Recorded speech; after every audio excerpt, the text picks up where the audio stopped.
where he works, and his email address, and his telephone number. That's not Wikipedia, you fucking moron. You know, you think you're smarter than everybody else, but you're not as smart as everybody on this stage. You're a piece of shit. I'm sorry, guys, I had to say that. No, I'm going to hand it back to you, Cherry. Thank you. My fault. No, that's all right. I didn't realize I don't know what you guys were talking about. So I just heard that one thing Soren said. But he loses it. He's not an okay guy, Cherry. He gets more and more unraveled. He sits quietly, and he comes out with this really, really toxic bile about Jews. He gets very personal.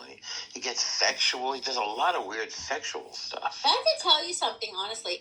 His English is good enough so that he can come into the English-speaking rooms, but the people that have more sympathizing views towards the regime, you should see them in the Persian rooms. It's like the hair on the back of your neck stands up. I swear to God, they're so frightening. When they talk about how Islam is going to go to Spain and revive the Andalusian culture back to its golden years of glory, I'm not kidding you. They're actually talking about how Islam will conquer the world again. You can't make this stuff up. I'm telling you. But a lot of it is an indoctrination, and it's a kind of indoctrination that we've not seen in the West. And I'm not talking about Soren because I don't know Soren, but if I understand enough about Soren, I've seen like Soren a lot, and they're a lot worse. They actually don't even have a remotely a democratic way of even speaking to people. They're very militant, and they're very belligerent and mean, and they are not nice to women at all. They're actually very demeaning. But that's because they were raised in that regime. That's because they were raised in a theocracy.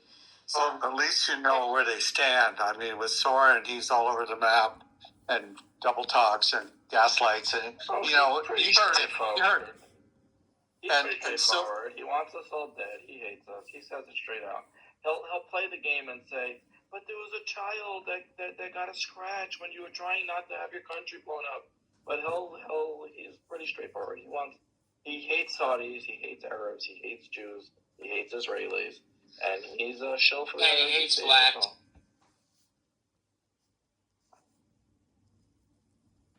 Soren hates black. And Arabs. You left out Arabs. And Meyer, it's been 2 days of him. It's been 2 days. Time out, guys. Hold on 1 second, please. I know I said I was going to shut up, but this shit got me fucking irritated, man, because Norm's my friend. Soren, you fucking dirtbag. I don't give a shit what he said to you. You do not put somebody's personal address in a fucking chat room, you moron. I just saw the screenshots of what you did. His personal address, his email, where he works, his telephone number. But you want to sit there and act like you're some intellectual, and then you want to play the victim when you get called out? You're a piece of shit. He was too scared to call me, Jay. He's the ultimate impassive, dickless coward.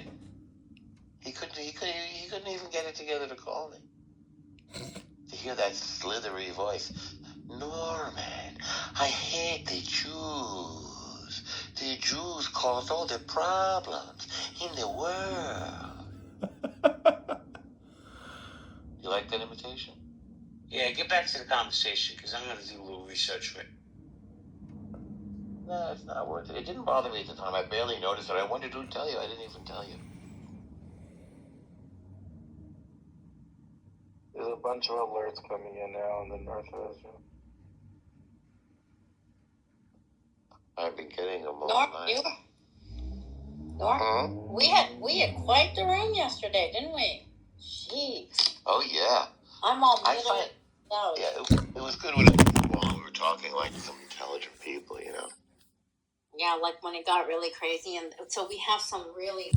Oh, Mariam got so mad. Oh dear God.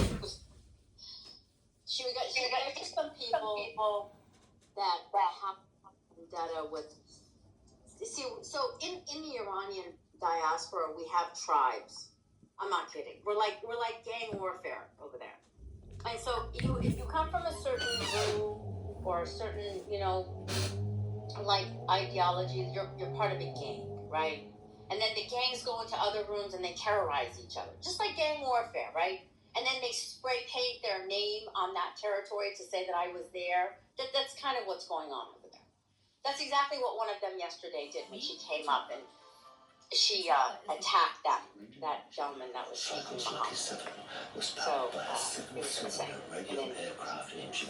But this happens, this happens in revolutionary. So the room, it's so funny because I think that what happened, and Rohan does too, it just all of a sudden it just disappeared. Nobody ended it. It was reported a number of times. And the reason was that in the chat there was a lot of. Yeah, I can tell you exactly why. What's your name? Okay, sure, yeah. So the hackers and helped me to beat Vinny a couple of times. They reached out to me afterwards. And I guarantee you, Kaylin will have her that Rowan was reported for whatever he did. And so Rowan lost his privileges in the house and was basically, so Kaylin, the guy who created the house, will have to go in and reinstate Rowan as a leader. It's happened multiple times, only to Rowan though, nobody else. It's very bizarre. I don't know if it's because Rowan opens the rooms where this has always happened, or Rowan has been reported the most. But it's happened like 3 or 4 times in the past. It booms the room and immediately suspends him inside the house. How do you know that? Specifically, too, and maybe you said this, with that person, that woman. Really told me. Was equating Islamism with Islam. And where is he? And she didn't even understand what we were talking about. Bring it It in. was such a shame because it was a big room. And she destroyed it. What do you think? It was amazing, right? It had everything, right? Water. And it's funny, George, I was trying to talk to her in the chat. I kept trying to talk her down to the leg. Like, okay, because I think Abby was talking to a guy and they were conversing. And she just keeps wanting to go up there. And sometimes you can get, these rooms are open for a long time. They get very, they see the room a lot in the hallway. And so they keep thinking, oh my God, I gotta go in there. And she's complaining that she had to wait a long time. She had to go to sleep, but she just has to get, it's very unstable. Right. I don't know why we are not, or somehow. Well, and that's the sad part, is that she didn't read the room, she didn't read the content, she didn't read anything. She was in there for a short period of time. People, including myself, tried to break things down for her before she reported the room. But there's established seasoned people like yourself, Jerry, running it, and other mods, and it was like just such a shame because it's like this person out of nowhere had all this control to end a room, and she didn't have the first clue. Use our best drinking. I think the room was reported a few times though, Dr. Jordan, because You too? Elham Keep an eye on her, keep her safe, don't let any of these brutes near her. with Miriam. They went at it, so. Oh, I see, okay. Yeah, because it continued and it was on for a long time. Rooster started it and then it went over to healthy debates and everything. It was just going on. And the title was the same. The title did not change. So I think that was a proliferation of before too. But here's what I said to Rohan. I don't understand because that was really honestly the first time I modded anything. I don't even know how. I have to say, if somebody is providing a free platform for you to come and talk, why do you want to ruin that? Why do you want to ruin someone? Let's just call it a business. Why do you want to ruin somebody's business, somebody's hustle? And they're doing it for you for free. It doesn't cost you anything. But you got to go and complain and cause problems. Meanwhile, you don't have anywhere to go talk and espouse your OCs. But here we are giving you this platform. I don't get it. I really don't. You would think they would just be appreciative and be like, okay, I'll wait, or I'll come back, or whatever. Right, and most people who are emotionally dysregulated go in there and are as combative as possible. She had an opportunity to stick around and scream at us, but instead, she just ended the room. It was like, I don't know if she was virtue signaling or what, but it was just kind of hilarious to me. Well, she was threatening in the chat. She was saying, "I'm gonna make sure you are not hurt. I will ban you." You see how far we've gone in this virtue signaling in society, where people will go out of their way to ruin opportunities for others? Yeah, well, Because that's how self-centered they are. Terry, let me ask you, who was this woman? What was her name? So I have her name because Odessa Goddess or something. That was her name. Aurora. Sorry, yes, Aurora. Aurora the Goddess. You can look at her on Instagram too. She's a weirdo, absolute weirdo. But Well, yeah, some of it was I'm gonna make sure you're banned. Nobody hears you. It's like, what the hell? What's the up, Florida guy that we're talking about, the Persian guy, he regularly brings up wanting to have anal sex with you. Who? Soren. Oh, Soren is related to What? Diddy.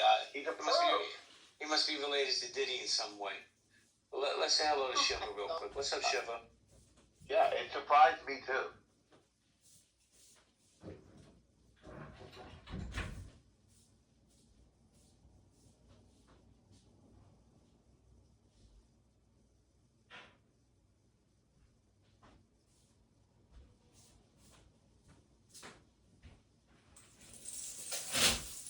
They kicked me. He kicked me. I was about to go to the gym. That would have ruined an hour of dead air. I think the only right is the right of thought, right? Because that's the only thing someone can take away from me with force. There's lots of examples of people taking away all those things that I don't disagree. If we murder that potentiality, like maybe it's a word game I'm working with. I don't know. I just really would like people to take it more seriously, because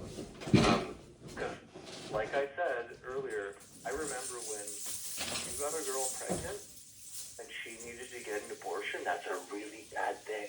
That's a really fucking bad thing. Like, where the shame, like I swear to God, my mom and dad would have been so pissed off if I got some girl pregnant and then we had to deal with that. They would have to have had that the whole psychological thing. We have to talk about it. Would it be right? Is it going to change the trajectory of your life? Like, it's fucking serious.